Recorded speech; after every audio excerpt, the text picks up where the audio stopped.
الكريم أما بعد أعوذ بالله السميع العليم من الشيطان الرجيم بسم الله الرحمن الرحيم وإذا سألك عبادي عني فإني قريب أجيب دعوة الداع إذا دعاني فليستجيبوا لي وليؤمنوا بي لعلهم يرشدون۔ حضرات محترم،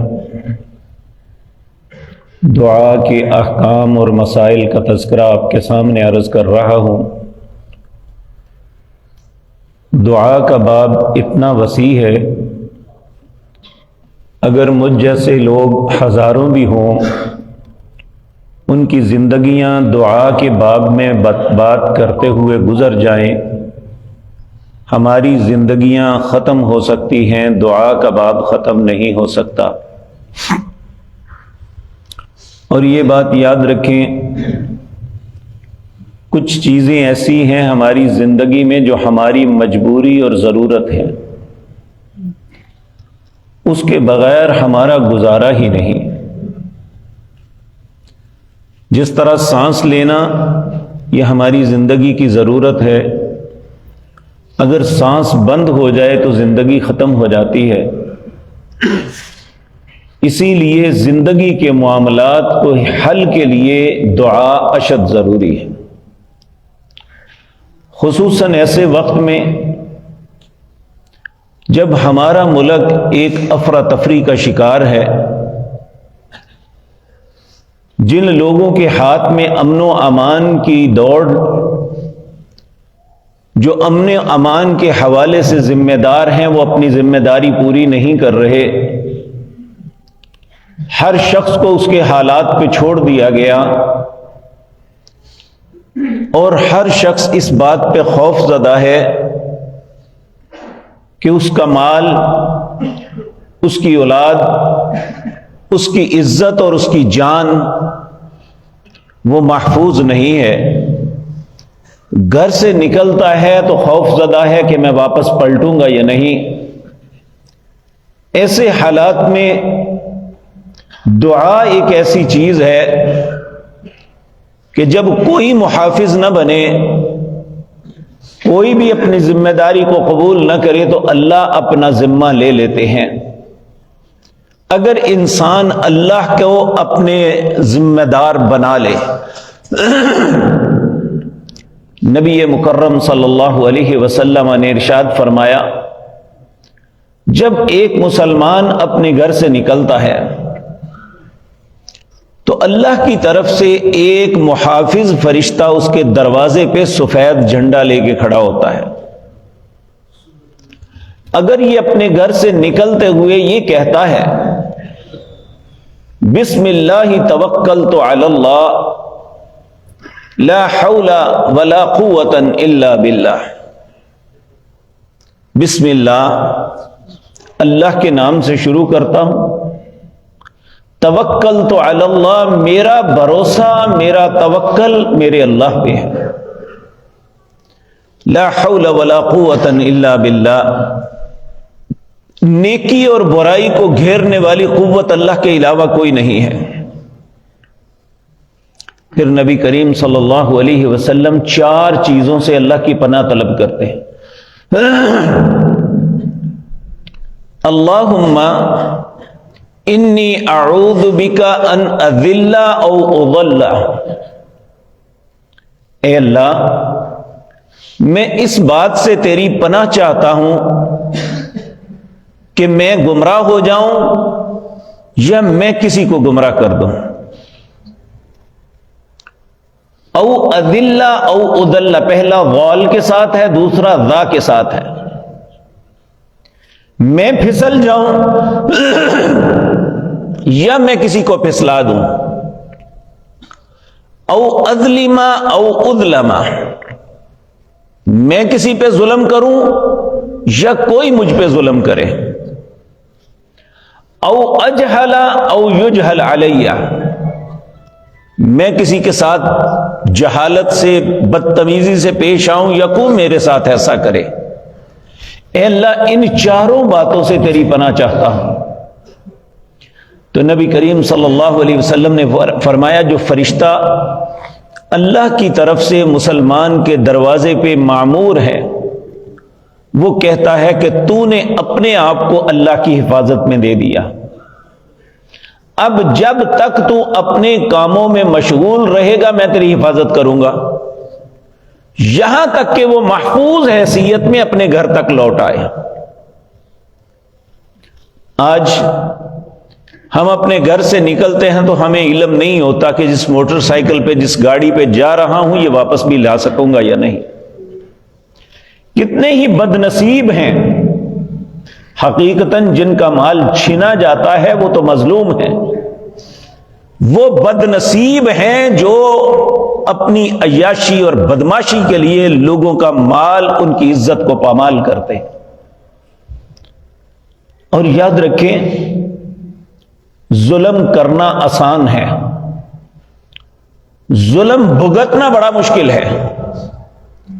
اللہ فرماتے ہیں وَلَا تَحْسَبَنَّ اللَّهَ مُخْلِفَ وَلَا تَحْسَبَنَّ اللَّهَ غَافِلًا عَمَّا يَعْمَلُ الظَّالِمُونَ، کوئی شخص یہ گمان نہ کرے کہ ہم ظالموں کے ظلم سے غافل بیٹھے ہوئے ہیں، انما یؤخرہم، ہم تو انہیں تھوڑی سی مہلت دے رہے ہیں، لیوم تشخص فیہ الابصار، جب ان کا وقت آئے گا تو آنکھیں پھٹی کی پھٹی رہ جائیں گی۔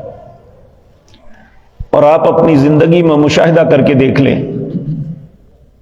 کہ ایک شریف النفس انسان اپنی زندگی اطمینان سے جیتا ہے، اور ہم نے اپنی زندگی میں کتنے بڑے بڑے بدماش جن کے ناموں پہ شہر کانپتے تھے نالیوں کے کناروں پہ قتل ہو کے گرے ہوئے دیکھے ہیں، ان کی لاشیں اٹھانے والا کوئی نہیں۔ یہ اللہ کا انتقام ہے، جب آتا ہے تو ایسے خناس بچ نہیں سکتے۔ لیکن سوال یہ پیدا ہوتا ہے ہم اپنی حفاظت کے لیے کیا کر رہے ہیں؟ ہم بندوقیں رکھ لیں، باڈی گارڈ ساتھ لگا لیں، کتنے ہی لوگ باڈی گارڈوں کی موجودگی میں قتل ہو گئے۔ تو اگر ہم اپنے رب پہ بھروسہ کر کے اس کی پناہ میں آ کے اپنے گھر سے نکلیں گے تو ہمیں دنیا کی کوئی طاقت نقصان نہیں دے سکے گی، ہم اطمینان سے اپنی زندگی کے معمولات بھی کرتے رہیں گے، اور اللہ رب العزت ہر خوف سے ہمیں آزاد بھی رکھیں گے۔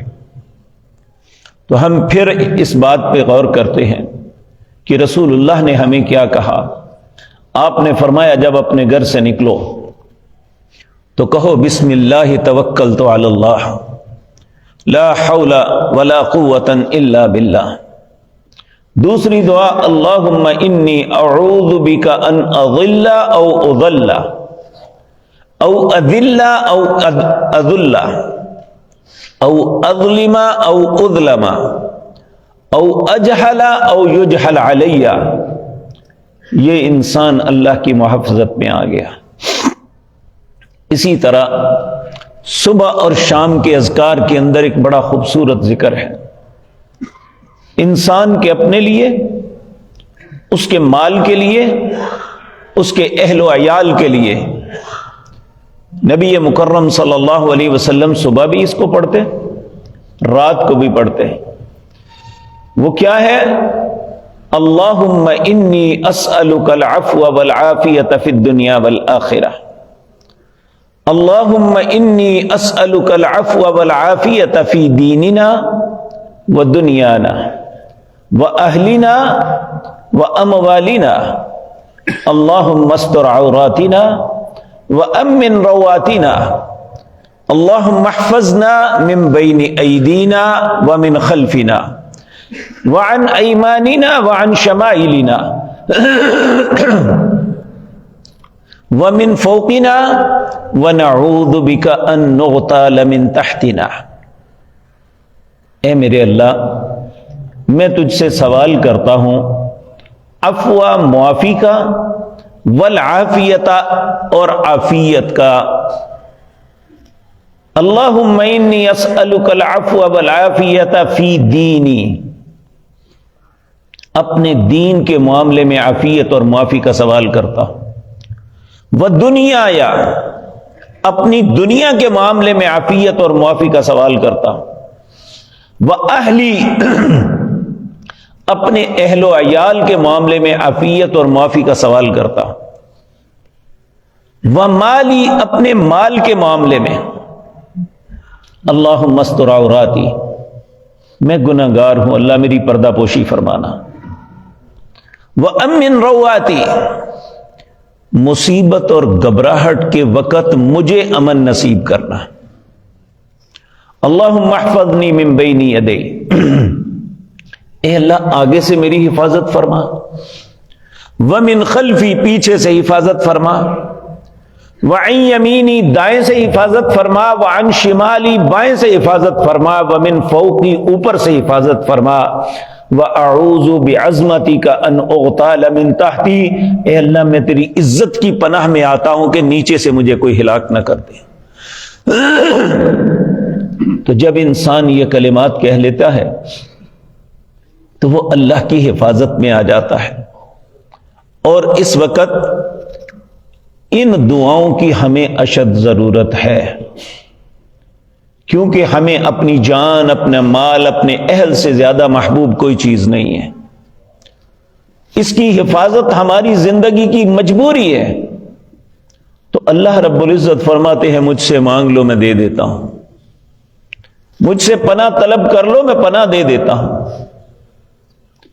تو اللہ رب العزت ہمیں ان باتوں پہ عمل کی توفیق عطا فرمائے۔ لیکن میرے عزیز بھائیو، یہ میں بات عرض کر دوں، ہمارے معمولات زندگی ایسے بنے ہوئے ہیں کہ کوئی بھی بات بتا دی جائے کہ یہ کام ایسے کرنا چاہیے، ادھر سے سنتے ہیں ادھر سے نکال دیتے ہیں۔ ہم کبھی بھی بات کو اس لیے نہیں سنتے کہ انشاءاللہ اگر بات اچھی ہوئی تو اس پہ عمل کرنا ہے، اس سوچ کے ساتھ نہیں سنتے۔ کل کی مجلس میں یہ بات عرض کی تھی کہ انسان کا کپڑا ٹخنوں سے اوپر ہونا چاہیے، لیکن واللہ جن کے نیچے ہیں اب بھی نیچے ہیں، کوئی پرواہ نہیں، اور اسی طرح ہم لٹتے رہیں گے، ہم تکلیفیں سہتے رہیں گے، لیکن اللہ کے رسول کی بات پہ عمل نہیں کریں گے۔ یہ بہت بڑا المیہ ہے۔ اللہ رب العزت ہمیں عمل کی توفیق عطا فرمائے۔ اللہ رب العزت قرآن کریم سورت انفال کے اندر فرماتے ہیں وَلَا تَكُونُوا كَالَّذِينَ قَالُوا سَمِعْنَا وَهُمْ لَا يَسْمَعُونَ تم ان لوگوں کی طرح نہ ہو جانا جنہوں نے کہا ہم نے سن لیا حالانکہ انہوں نے کچھ نہیں سنا۔ اور جب کوئی انسان دین کی بات سنی انسنی کر دینا، پھر اللہ کی نظروں میں وہ انسان نہیں رہتا۔ اللہ کہتے ہیں ان شر الدواب، جو اللہ کے حکم کو سننے کے باوجود سنی انسنی کر دے، اللہ کہتے ہیں یہ جتنے میں نے جانور بنائے ہیں ان میں سب سے بدترین جانور ہے۔ عند اللہ، اللہ کے نزدیک صم بکم الذین لا یعقلون، کیونکہ وہ گونگا ہے، بہرا ہے، عقل ہی نہیں رکھتا۔ اللہ رب العزت کہتے ہیں وَلَوْ عَلِمَ اللَّهُ فِيهِمْ خَيْرًا لَأَسْمَعَهُمْ اگر میں ان کے اندر تھوڑی سی بھلائی پا لیتا نا، میں انہیں ضرور سنا دیتا۔ وَلَوْ أَسْمَعَهُمْ لَتَوَلَّوْا وَهُمْ مُعْرِضُونَ اگر میں اب انہیں سناؤں بھی تو یہ عمل نہیں کریں گے۔ تو یہ بہت بڑا المیہ ہے ہمارا۔ وہ کہنے والا ہے یا سننے والے، کہنے والے کہتے بھی ہیں لیکن عمل اپنا بھی نہیں، سننے والے سنتے ہیں لیکن عمل کے لیے نہیں، بس سننے کے حد تک ہم، اس کے آگے کچھ نہیں۔ میرے عزیز بھائیو، ایسے ہمارے نہ حالات سدھر سکتے ہیں نہ ہی ہماری حفاظت ہو سکتی ہے۔ اللہ سے دعا ہے اللہ ہمیں سمجھنے کی توفیق عطا فرما دے۔ اگر ہمیں یہ باتیں سمجھ آ گئی، میں نے آغاز میں روزانہ ایک آیت آپ کے سامنے پڑھتا ہوں وَإِذَا سَأَلَكَ عِبَادِي اے میرے پاک پیغمبر، آپ سے سوال کرتے ہیں میرے بندے. اذا سألک عبادی، عبادی کہتے ہیں میرے بندے، اللہ کہتے ہیں مجھے اور آپ کو کہتے ہیں میرے بندے آپ سے سوال کرتے ہیں. انی، میں کہاں ہوں. انی قریب، انہیں کہہ دو کہ میں بہت قریب ہوں تمہارے. نحن اقرب الیہ من حبل الورید، تمہاری یہ شاہ رگ اتنی قریب نہیں جتنا تمہارا رب تمہارے قریب ہے. انی قریب اجیب دعوت الداعی اذا دعان، جب بھی کوئی پکارنے والا، دعا کرنے والا مجھ سے دعا کرتا ہے میں اس کی دعا کو قبول کرتا ہوں. فَلْيَسْتَجِيبُوا لِي وَلْيُؤْمِنُوا بِي، مجھ سے مانگ کے تو دیکھو. پھر اللہ کہتے ہیں مجھ پہ اعتماد تو کرو. صرف مانگنا کافی نہیں ہے. اور یقین جانیے آج جو بڑی دعاؤں کے دعوے کرتے ہیں نا، ان کی دعاؤں کا طریقہ کیا ہے؟ اللہم صلی علی محمد ربنا آتنا فی الدنیا، یہ دعا مانگی جا رہی ہے. احساس ہی نہیں کس ذات کے سامنے بیٹھا ہوں اور کیا مانگ رہا ہوں. اگر ہمارے چہرے کا رنگ نہیں بدلا، ہمارے دل کی کیفیت نہیں بدلی، ہمارا ذہن متوجہ نہیں ہوا تو اس دعا کا کوئی فائدہ نہیں ہے. آپ صبح سے لے کر شام تک مانگتے رہیں، رات سے لے کر صبح تک یہ کرتے رہیں. اگر ہماری توجہ نہیں ہے تو اللہ کو ہماری دعا کی کوئی پرواہ نہیں. اجیب دعوت الداعی اذا دعان، جب بھی کوئی پکارنے والا مجھے پکارتا ہے میں اس کی پکار کو سنتا ہوں. فَلْيَسْتَجِيبُوا لِي وَلْيُؤْمِنُوا بِي، مجھ سے مانگ کے تو دیکھو، مجھے آزما کے تو دیکھو، مجھ پہ اعتماد تو کرو. لعلہم یرشدون، میں تمہیں یقین دلاتا ہوں تم مراد کو پہنچ جاؤ گے. تو اگر ہم مراد کو پہنچنا چاہتے ہیں تو پھر اپنے رب پہ اعتماد کریں. وَمَن يَتَوَكَّلْ عَلَى اللَّهِ فَهُوَ حَسْبُهُ، جو اللہ پہ بھروسہ کرتا ہے اللہ اس کے لیے کافی ہو جاتا ہے. اور یہ آخری بات اس باب میں یہ سن لیں کہ کوئی بھی انسان دعا مانگتا ہے اس کی دعا رد نہیں کی جاتی. اس کی قبولیت کے 3 طریقے ہیں. یا تو اس کی حاجت اس کی خواہش کے مطابق اللہ اس کی حاجت کو پورا فرما دیتے ہیں، اور یا اس کے لیے آخرت میں ذخیرہ کر لیتے ہیں کہ اب دنیا میں یہ نہیں، اسے آخرت میں میں عطا کروں گا. اور تیسرا یہ ہے کہ بہت سی مصیبتیں اس انسان پہ نازل ہونے والی ہوتی ہیں، اس دعا کے سبب اللہ اس مصیبتوں کو روک لیتے ہیں. کسی بندے کی دعا جو ہے رائے گاہ نہیں جاتی. تو اس لیے ہمیں اپنے رب پہ بھروسہ کرنا چاہیے.